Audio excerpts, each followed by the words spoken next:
Hi there, I'm Karen Marie, and this is Psyched Up for Sunday, December 5th, 2020. So, today I'm going to talk about the transits for this week because we've got some interesting changes ahead of the new moon solar eclipse that'll be exact on Monday. Not this coming Monday, not tomorrow, but Monday, December 14th. We'll be having a new moon solar eclipse. And because we feel eclipse energy beforehand and after as well, I wanted to go ahead and give you guys the heads up and be in preparation for this upcoming eclipse. So, new moons, any new moon is a time for setting new causes, starting new things. So, this is like if you plant a seed or if you start a project in the energy of a new moon, it can be more successful. And so this is like planting magic seeds. So be thinking of in this next week what kind of seeds you want to plant for your life.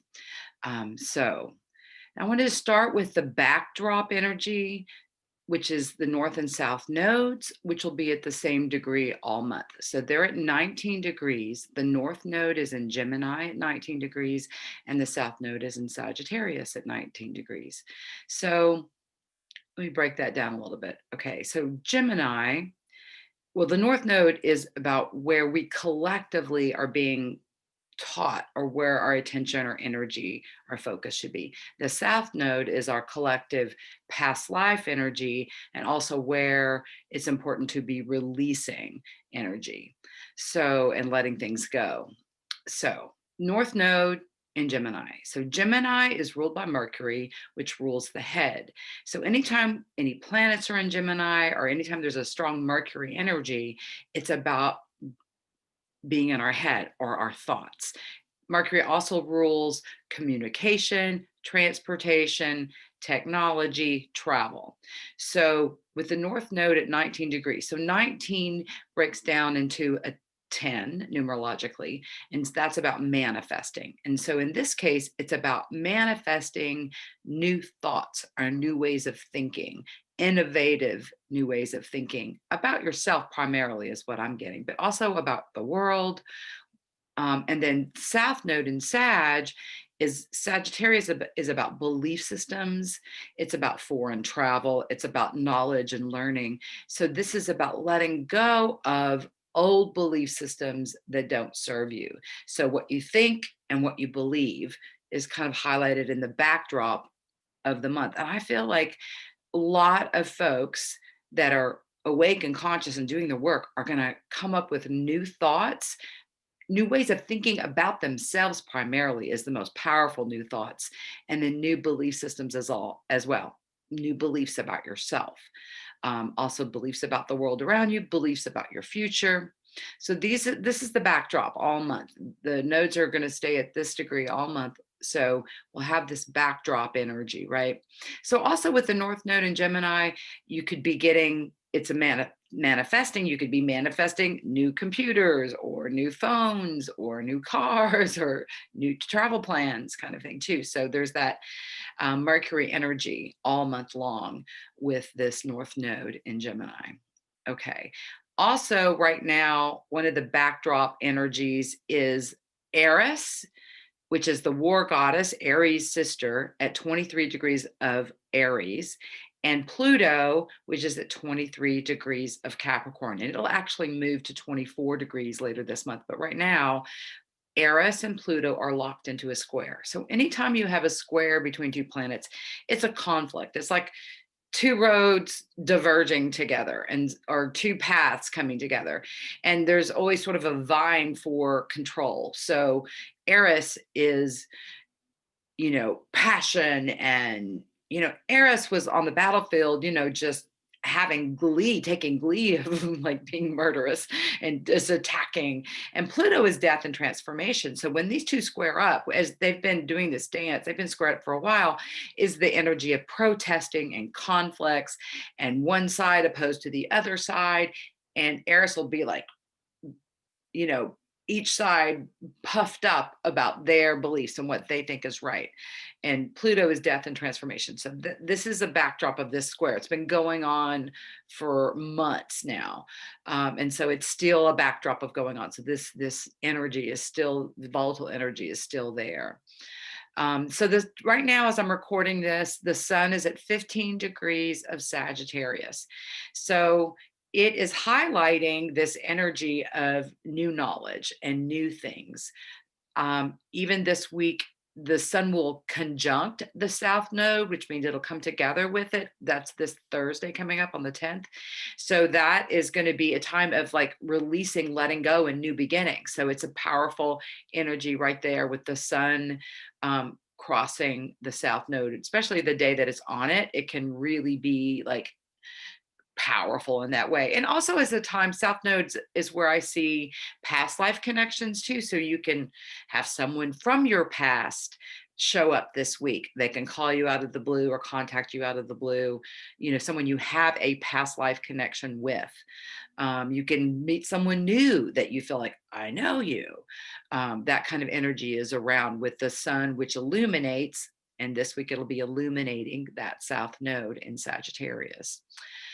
Let's see, tomorrow the sun will be at 16 degrees of Sag. So 16 mixed to a 7. So it's a very spiritual day, very intuitive day. It's a great day to meditate, well, I think every day is a great day to meditate, but it's a good day to get insights and awareness with the sun at this degree that highlights this energy of intuition and spirituality. Saturn, which right now is at the very last degrees of it's a 28 degrees 59, and it goes to 60. So by tomorrow it'll move up to 29 degrees, Saturn. So Saturn's our rules, our restrictions, our stop signs, it's our contracts. And so the 29th degree of any sign is like the final test of, and it can be a testing of that energy. And so this Saturn has been in Capricorn along with Pluto and Jupiter all year long. And so what are these themes of this stellium? So Capricorn is an earth sign. It represents our stuff, our rules, our institutions, the ways we've governed ourselves. It's government. Saturn in Capricorn in particular, our rules in the sign of governing, right? So it's, and it's like the good old boys network, the way we've done it for every time, the solid way we always do it kind of thing. So at the end, like next week, Saturn moves into Aquarius. I'm so ready for this. So Aquarius is an air sign. It represents humanity. It's two squiggly lines together. And it's like everybody vibing with each other. It's like two squiggly lines that are vibing. First of all, you have to vibe with yourself well, and then you can vibe with others well. So at the beginning degrees of Saturn and Aquarius, it'll be really kind of getting your vibe down with yourself well. But also I look forward to this energy of Saturn being in Aquarius. It has a 29-year cycle, so it hasn't been in Aquarius for 29 years. So you might think back almost 30 years ago, 29 years ago, what was going on in your life. It'll be moving through Aquarius for the next 3 years. So it'll be starting a new 3-year cycle of these themes of humanity becoming important. And then Jupiter will be joining and going into Aquarius as well next week. Right now, Jupiter's at 27 degrees. It's exactly conjunct my natal south node right now. So Jupiter expands things. So, and Pluto right now is at 23 degrees. So it's still expanding the energy of Pluto, death and transformation. It's expanding this energy of Saturn in Capricorn. So when Jupiter moves into Aquarius, it's going to be expanding this energy of caring for each other, and that human beings reaching out and connecting with each other. And I really feel like we'll be having new rules, new laws made when Saturn is in Aquarius that affect humanity in a positive way. And I'm talking about here in our country, but also around the world. I mean, these transits affect everyone on the planet. So this stellium of death and transformation, Pluto, Jupiter expanding this energy, and Saturn, these old ways of doing things. Pluto has been transforming the old ways of doing things. So with the last degrees of a sign, it's kind of like Custard's last stand. So I see that playing out in our government, like people wanting to hold tight to their what they believe, last efforts to hold on to power. Certain people, no names mentioned, are doing that right now. But once next week, when Saturn moves into Aquarius, like it's going to really shift things. And I am ready for it. I think we'll all feel this breath of fresh air, maybe not immediately, but definitely eventually. And then Jupiter takes 12 years to go through a sign. So it's been 12 years since Jupiter has been in Aquarius. So we have some new themes and some new planning. So this, again, might want to be thinking about this as you're thinking about the new beginnings. You want to start with the solar eclipse a week from Monday, because then following that week, we have on Monday, on the 14th, we'll be having this new moon solar eclipse. And then a couple days later, we have Saturn moving into Aquarius. And a couple days after that, it'll be Jupiter moving into Aquarius. So in the same week, we have all this major, huge, powerful change. So it is a month and a time of deep transformation and change. And again, with the North and South node, it's a change in what we think about ourselves, what we believe to be true. Opening up to new beliefs is one of the just powerful themes that's going on right now. Let's see, what else do I see going on this week?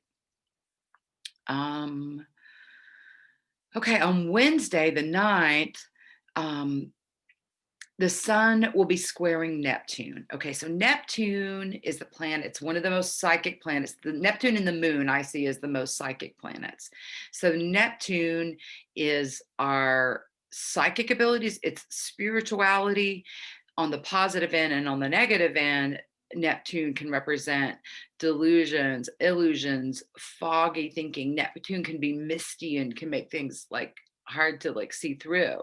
So with the sun squaring Neptune, again, here's a square off, right? So the sun in Sag illuminating new beliefs, that kind of energy with the sun in Sag, and Neptune in Pisces, which has been really calling us all to spiritual practices, calling us all to listen to our intuitive self.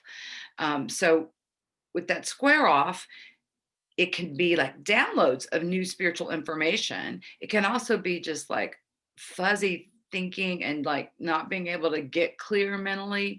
So, depending on your own spiritual practices, really is how I see how it could show up differently personally for people. Like the more you jump to the higher end of what Neptune has to offer, you can really have a strong, powerful change in your narrative, change in your story. You can have some psychic downloads that are powerful. And again, any transit you can feel beforehand, after, and as a psychic, I feel things ahead of time all the time. Like I'll feel aspects before they actually get here. And you can feel lingering aspects afterwards. So just because you don't feel it on that day, you might feel it the day before or the day after. Like that's true for any aspect. Okay, so so Wednesday, we have the sun squaring Neptune on the 9th. On the 10th, we have Venus sextiling Pluto, which is also about new beginnings. Again, death and transformation, Venus, what we love, what we put our energy into. And then the sun at 19 degrees of Sag is manifesting. Again, it makes to that 10, it's a manifesting. So on Thursday is a powerful day. And this is also the day the sun is on the South Node, which is also emphasizing this new beginnings and endings energy. So because Venus is involved, it can really be like endings of relationships, new beginnings of relationships, new beliefs about your relationships, what you believe to be true about yourself in terms of relationships. It can be generally, personally, or it can really show up powerfully in particular relationships. And not even just relationships between primary partners, friendships, your relationship to food, your relationship to substances, your relationship to your neighbors. It's Venus is all kinds of relationships, what we love, what we're passionate about, what we put our energy into. So there's this powerful time of transformation here on Thursday. So that can be a really wonderful time. It can be disconcerting if you're holding on to something that's ending. If someone else ends the relationship that you're in, take it as a gift from God, especially with all this Neptune backdrop energy. They're really this Neptune energy being really strong is I really feel like it's the hand of the divine. It's spiritual. I feel like we're being lifted up spiritually if we tune into that.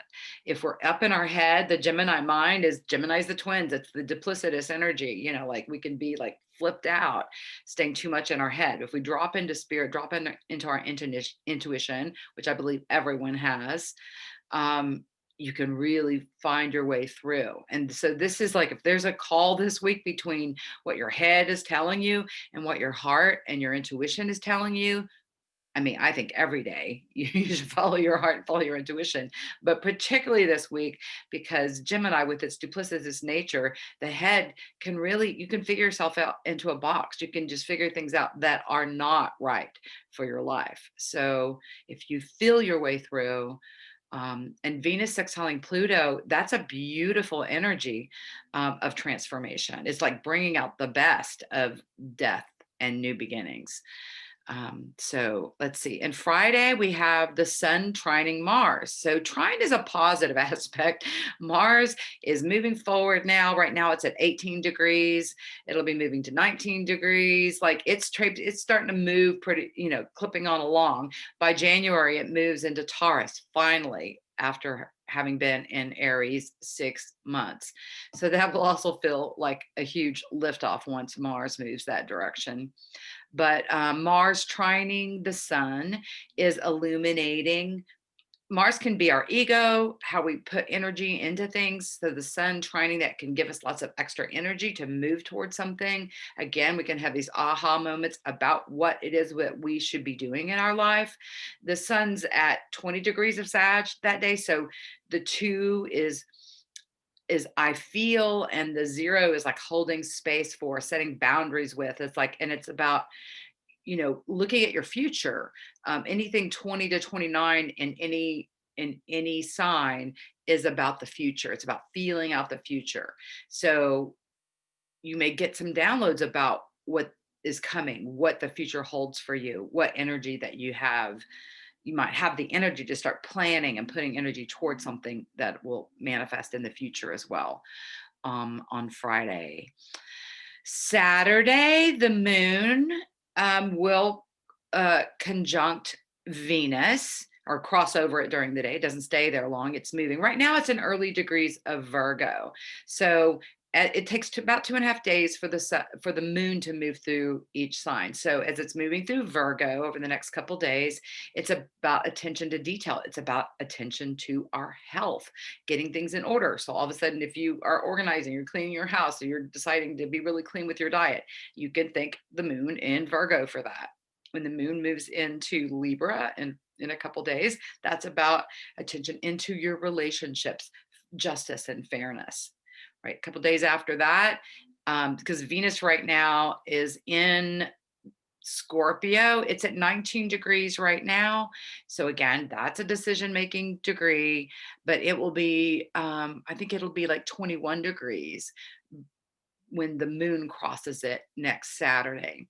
So it's moving towards Sag, but still in these, again, it's in these later degrees of Scorpio. So Scorpio is about deep sea diving, looking at the deep end of things, getting psychic hits on things spiritually, also feeling out the future. Again, it's in these later degrees. So when the moon crosses Scorpio on Saturday, it can be like highlighting the positive aspects of Venus. So it's like giving Venus an extra kiss. So because Venus can represent relationships, it can be a super positive day. So you have this um, kind of you might have a death of a relationship on Thursday, and by Saturday, you may feel fabulous about your new life and new relationships that you have. And again, this can also be relationships with anything.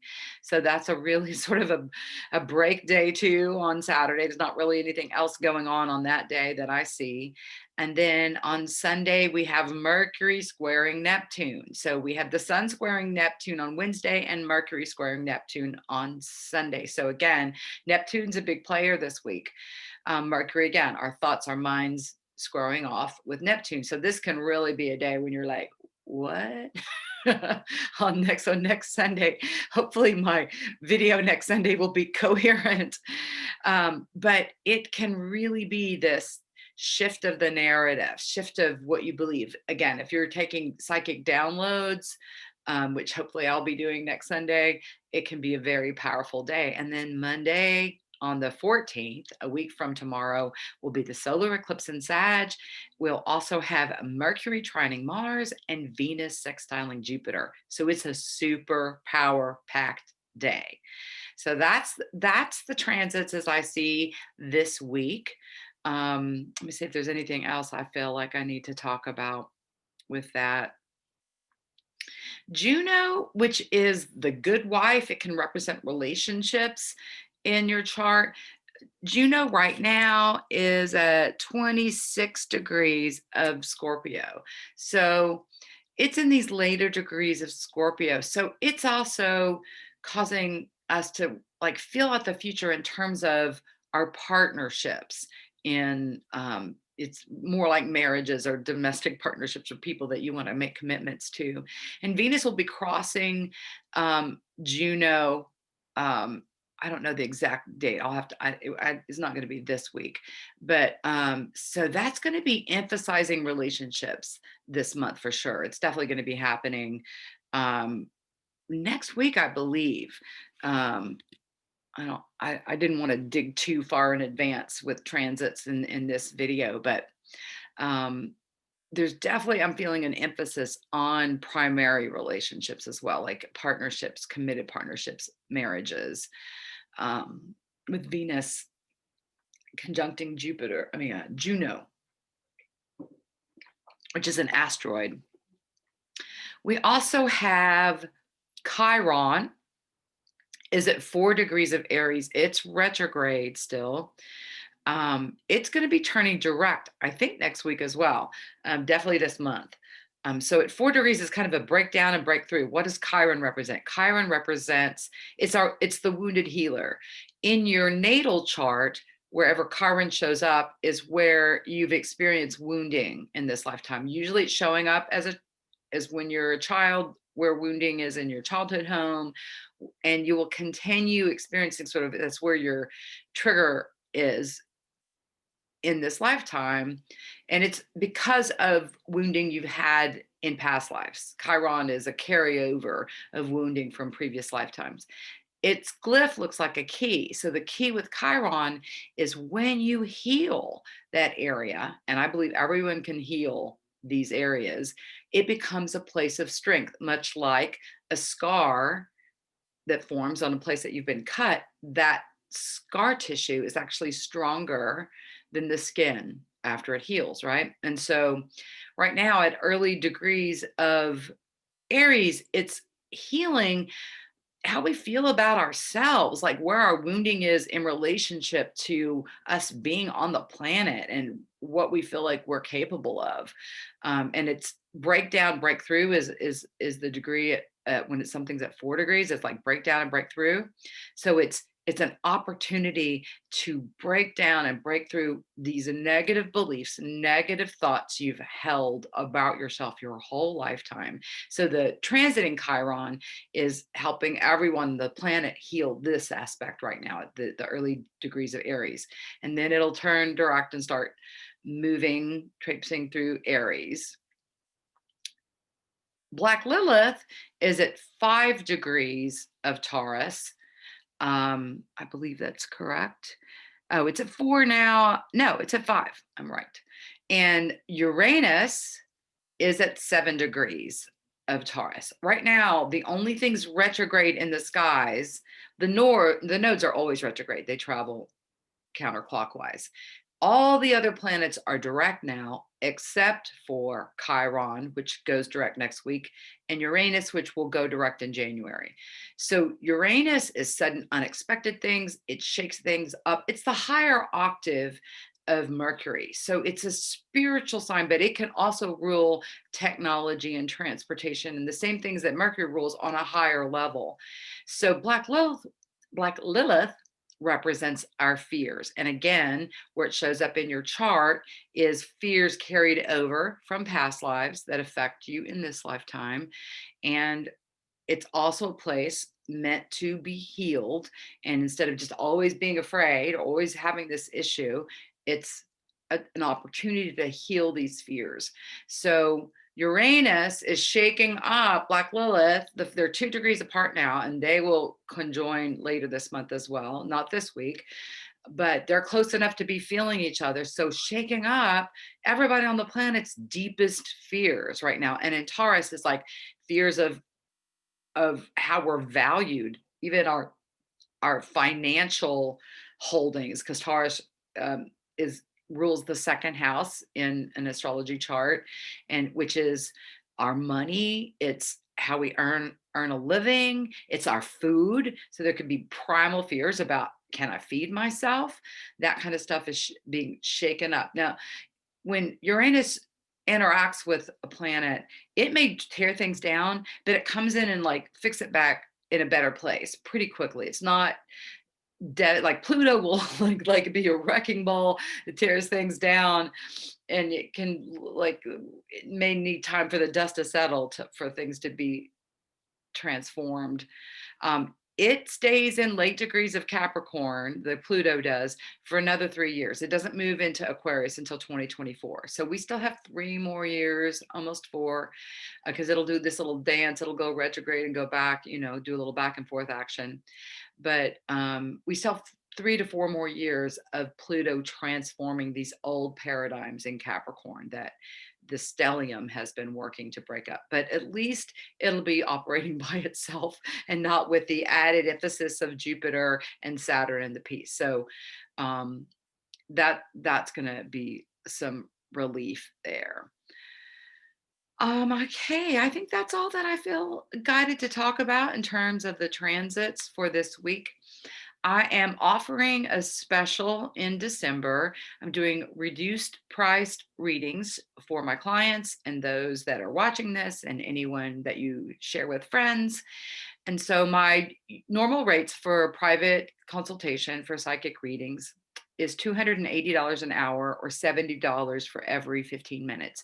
So this month in December, I'm offering that for $200 an hour or $50 for every 15 minutes. So if you've been wanting a reading with me, this will be the month to do it. I'm going to offer it till the end of this month, and then January I'll go back to my regular rates. I'm not going to be raising my rates this next year. I'll keep them as they are, but it's a great time to get a reading.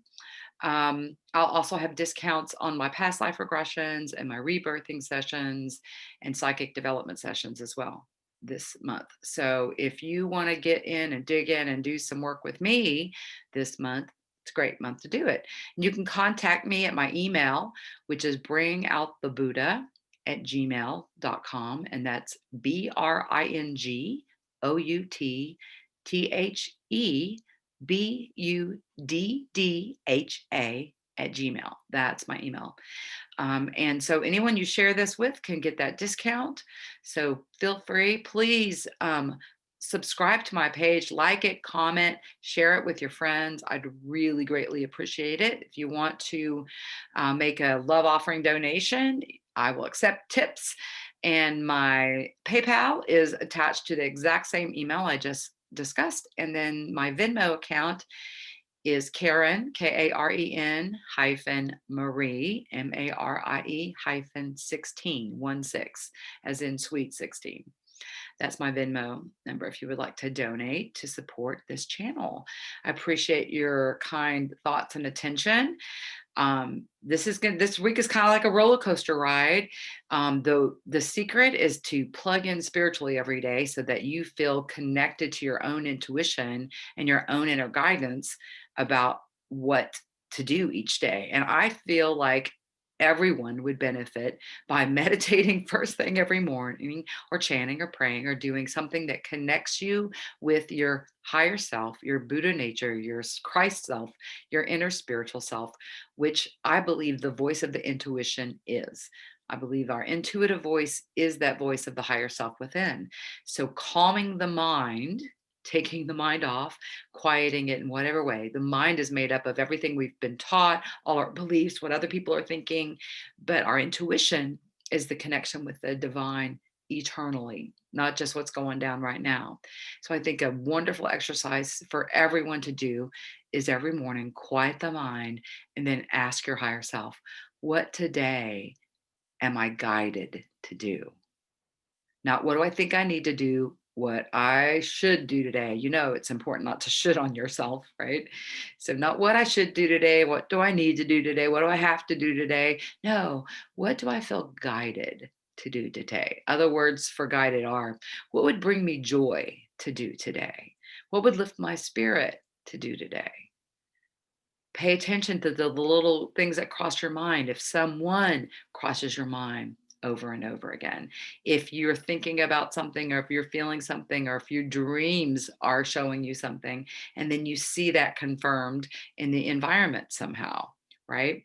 That happens to me all the time. I'll get a download, I'll get a hit on someone, and then they'll text me or they'll call me, or I'll get an email from them or whatever. So it's like when you're tuned in, the universe will show you that you're in rhythm. It'll show you the green lights. And when you're out of rhythm, you can feel that as well. That's when you run into conflicts with everyone. You run into the stop signs everywhere you go. Everywhere's a no. You're out of rhythm if that's what you're experiencing in your life right now.